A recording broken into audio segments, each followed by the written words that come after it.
Hey folks, Dave here, and I like knives.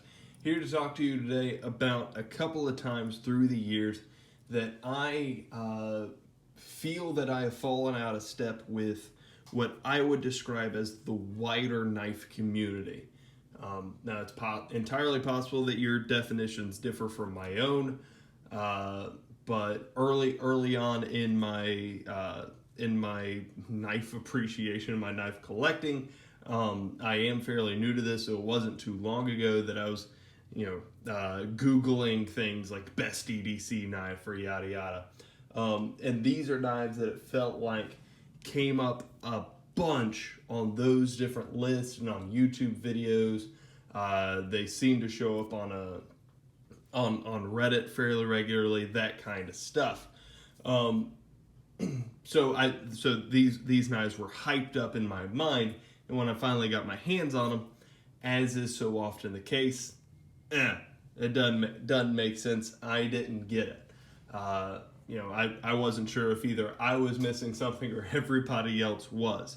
Now, there are absolutely places where the knife community nails it. ZT562 and the PM2, of course, absolutely both great blades, both kind of foundational pieces to some extent for their respective companies. On the more budget side, Kershaw Shuffle, Ontario Rat, amazing quality that you're getting for cheap price. So sometimes the knife community nails it, and sometimes they don't.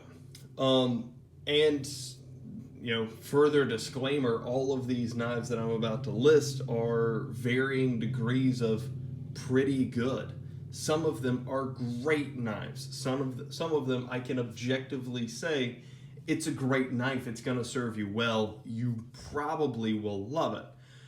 However, for me, I just didn't. That's just my experience. You probably would, I didn't, who cares? But these are the knife community darlings that I was disappointed by. And I'm going to start off with the smallest one in the group, and that's the CRKT Squid right here. Tiny little piece, Lucas Burnley designed, fairly young design, came out just a couple of years ago, and exploded onto the scene, became such a darling.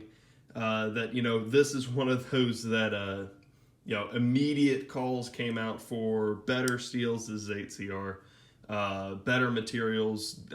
Blade HQ I think has a micarta one, all kinds of stuff, and it sold like crazy for a long time. However, for me, and might be just because of my little tiny sissy hands or whatever, but it doesn't work for me. It's too dang small for me, and too heavy for that weight. The lock bar access is fine. It's absolutely fine. It's getting to that thumb stud. It really is that opening motion.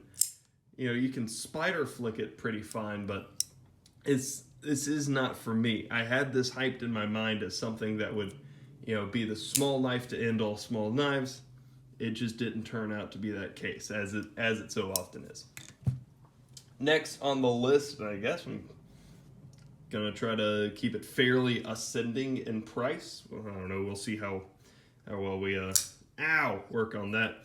This is the Kershaw Fraction, spelled with an X, and this was a big part of Kershaw's step into devoting themselves to manual opening knives. This came out 2017, I believe, 2018, and it was a big switch, seemingly a big switch from the assisted opening, being their go-to budget line before, whereas now they are quicker to do manual opening knives, stuff like the Natrix, the bare knuckle, the Concierge, I believe, came out the same year as this. And You know, that opening is incredible. The first time that I opened it, I accidentally thought that it was assisted opening. I had a buddy at work that I handed this to, and he made a comment about, I thought you didn't like assisted opening knives because you can't not open this. It's incredible action, absolutely incredible. Here's the problem. I really freaking hate peel ply carbon fiber. I really don't like carbon fiber in general, so maybe that's another place where I'm out of step with the wider community. But putting it as just a peel ply on, what is this, FRN? That just, it feels like, I don't know, it makes it feel even cheaper, I guess. Combine that with the fact that this hasn't been chamfered at all. The edges going through here are still so sharp that, you know, it's uncomfortable to hold in your hand. It's got the action of a ZT and the handle scales of an MTech, and I can't deal with that. I can't deal with that. It's a great knife. It's a great budget piece, but I am not willing to put in the work of sanding down those edges to make it useful for me. It just can't happen. Now, something that I legitimately do not understand. Those are both fine knives. I understand their place for the most part. One of the things I do not understand is why people love the Kershaw Skyline. This thing's garbage. I hate this thing. Now, all of these knives are going to be things that I have in front of me. I'm not really one to sell my knives, so I can't speak to anything that I don't have. The Kershaw Skyline's garbage. You know, it's a liner lock, incredibly slicey blade. It's a platform that feels, the blade shape is fine. It's a platform that feels like it should be set up for success. Here's the problem, though. That pocket clip is garbage. What are you doing? Sticking that much room out of your pocket?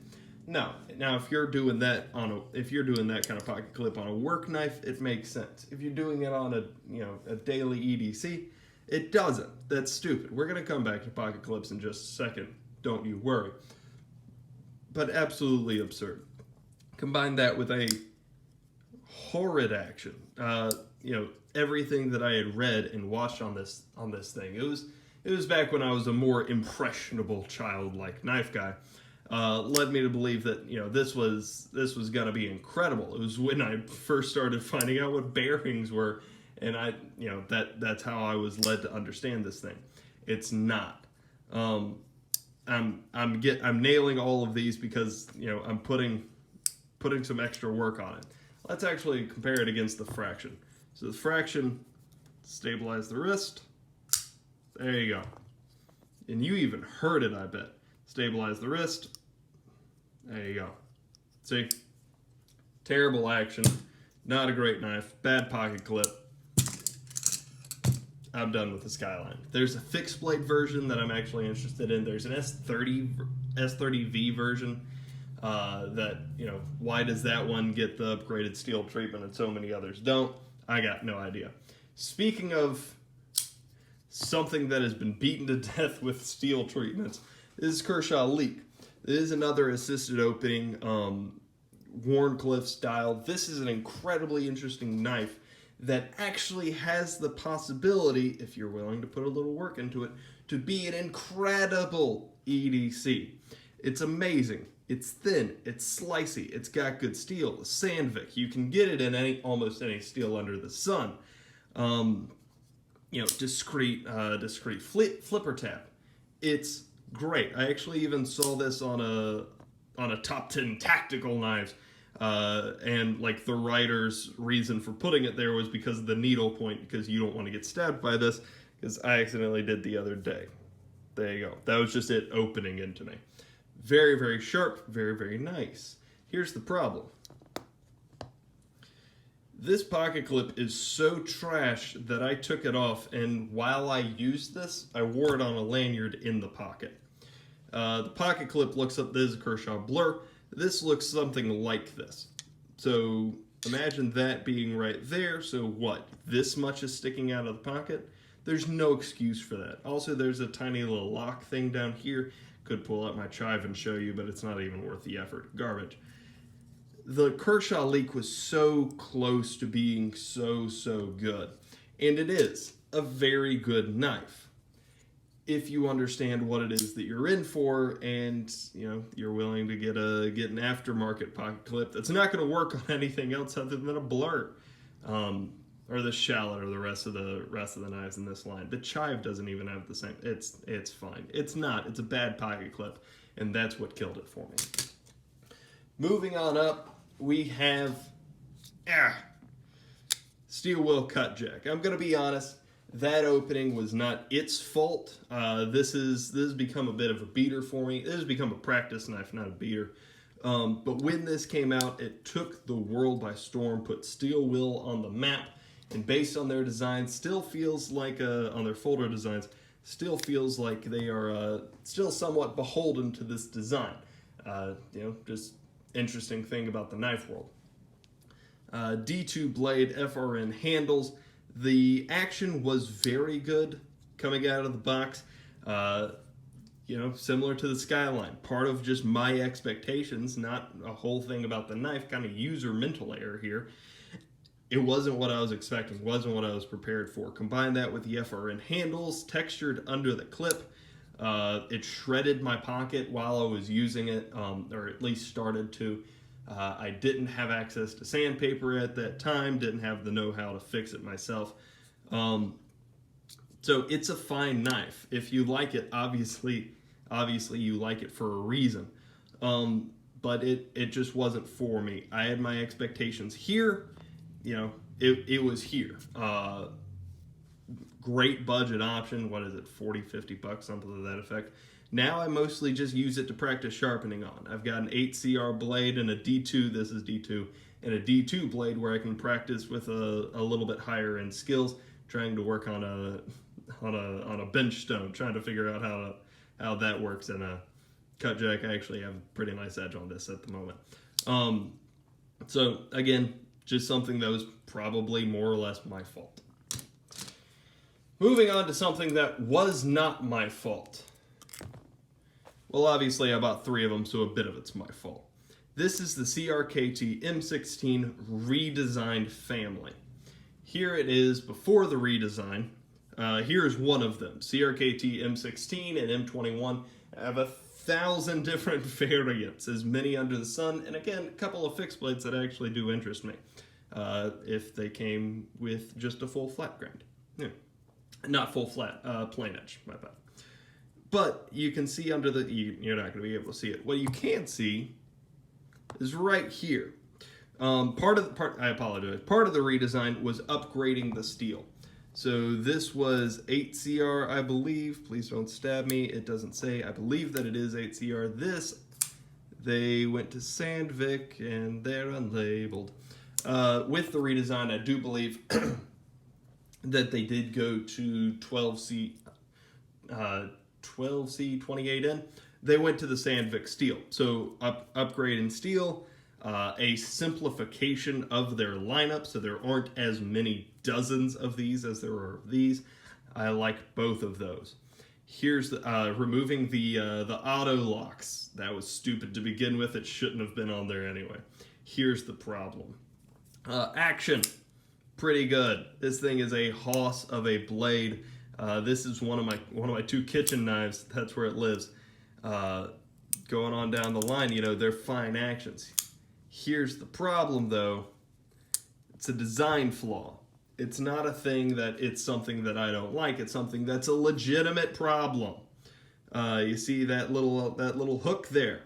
It's directly underneath the pocket clip. It's right there. On this one, I tried to take a Dremel and grind them out, and it didn't wholly work. These are unusable for me. I have so many because I kept convincing myself that I'd be able to fix the next one. I'm a stupid person. It's fine. We all know this. But just very simple thing. Just because of the speed holes, because of the weight reduction holes, it's unusable. I can't put this in and out of and take it out of my pocket without it biting and ripping like that's what it was supposed to do. It's not bad design, terrible design. Moving on, we have the Kalashnikov. Now these are an excellent blade if you're trying to get in on the auto knife game on the cheap. That's what I did. What I wanted was a bench-made Kabash. It's called the Caspa. We all know it should be the Kabash. It's fine. But that's very expensive, especially to me at the time. So I needed a practice run, so I got this. The problem is that being a cheap knife, it came built cheaply. All 8 steel. This is what I ended up getting like the next year, and I actually used this. This I got just as a practice run, because this is much cheaper than this, and if it turned out that I didn't like the concept of an auto, that I wouldn't be able to get that. I did like the concept, I did not like that knife. This knife I loved. This knife was my work knife for some time. Wharncliffe coated, exactly what I need. You can see how well I've loved it and how many ropes I've put this through. Here's the problem. It's all 8, man. The problem is that the Kalashnikov comes in so many different varieties and so many fun varieties. But all of the fun varieties are in Oz 8. It also, separate to that, in the normal version, comes in stuff like D2, S30, they used to have an XHP. There are good knife steels that this is made in, but not the coated Wharncliffe. This is what I want in XHP. You show me a coated Wharncliffe in XHP, I'ma get that. But if you just keep showing me the normal version over and over and over again, well, that's not fun. Why even do it? The point of the Kalashnikov is be able to do fun stuff, right? So do fun stuff. This served me very well. It taught me how to sharpen out of necessity, and then I upgraded to something that I wouldn't have to sharpen as much. Because, whatever you do, nothing's going to save you from Oz 8, right?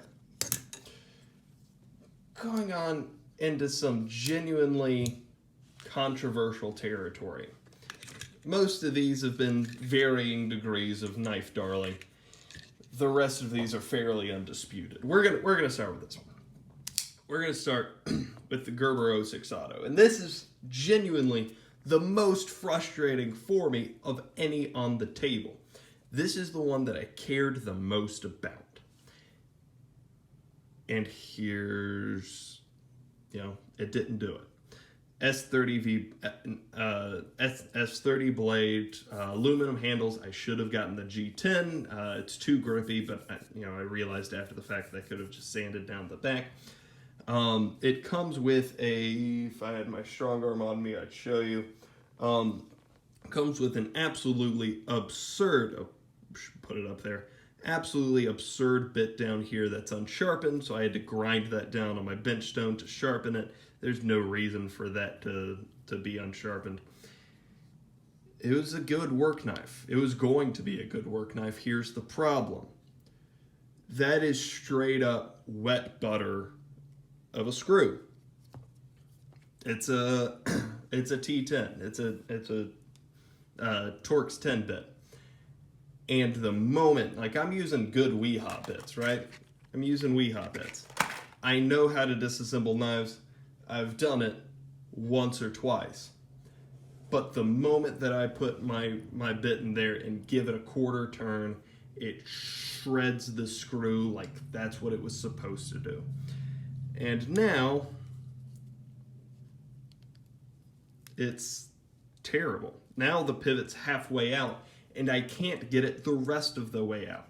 It had a little bit of blade, to give context, it had a little bit of blade play, much more than it should have, but I know how to fix that. It had a very gritty action, much more than it should have, but I know how to fix that. Both of those require me taking it apart and cleaning it out.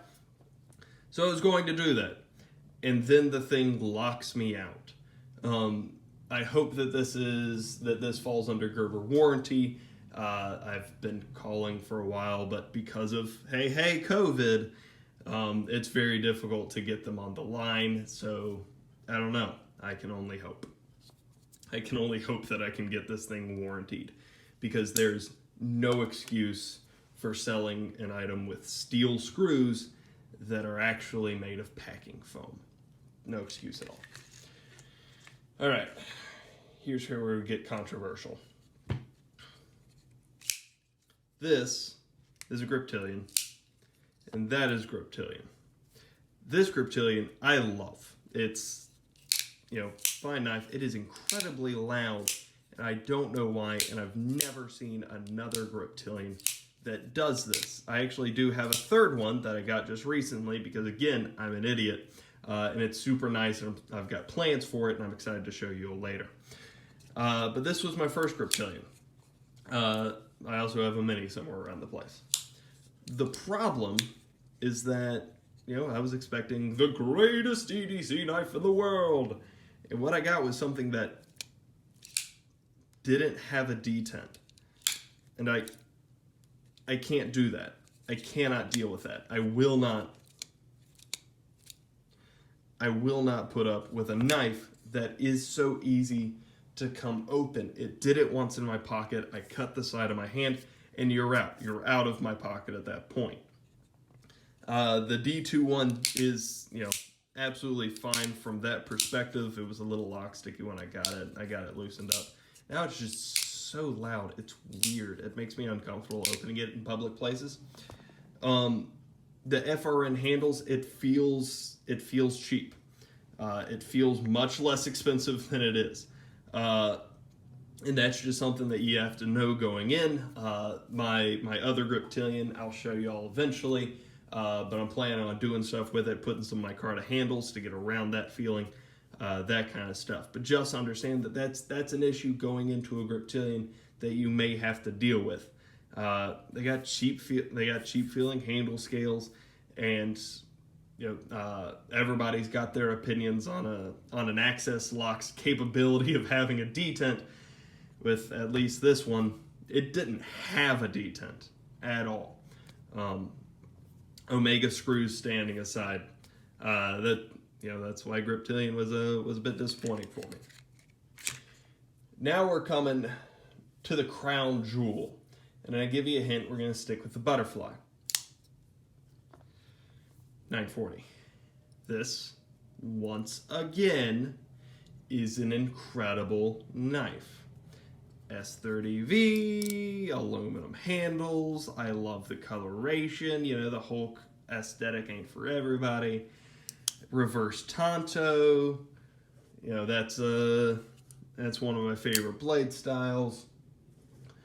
Here's the problem. This is way too thin for me. What I need is something that, not necessarily this wide, but I need something that is wider than this. Personal issues, personal hand issues. As with everything else, my hands are mediocre. They're medium gloves, but it's kind of a hassle to get your thumb in there and pop that open. I can do it. Obviously, I'm doing it. You can use the thumb studs. Obviously, it's a whole thing. It's just a personal taste. But instead of and because the thumb studs are so close to the handle, I can't get in there and push it out that way, the same way that I can with my grip. See, there's a little bit more space right there above my thumb.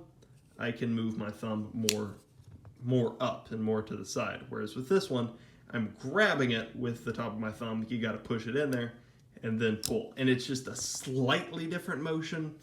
It doesn't matter in the big scheme of things, but it's a personal taste thing.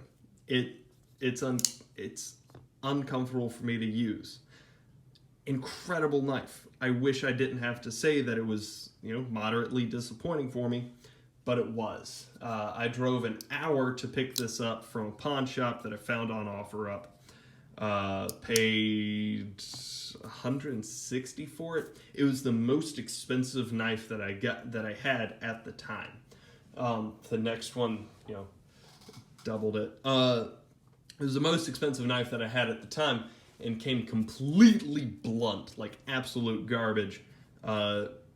This was the first thing that I brought back to life when I got my Spyderco Sharp Maker. It was incredible. But it really is just that issue. It really is just the thumb studs. Maybe my thumbs are just a little bit too big. I don't know. Here's the next one. Here's the last one. Here's the most expensive. Here is probably the most beloved. Here's the one that best displays my sissy hands. This is a Microtech Ultratech. This is an incredible knife. Again, I said that. It's an incredible knife. The fact of it's not for me. It's got I picked this up from my local blade shop. I went in like a couple of weeks before, played with a couple of Microtechs, played with a Combat Troodon, and hot dog, I had to use 2 hands for that. The problem for me is that the pushing and the retracting, especially the pulling back, it's absurdly difficult for me.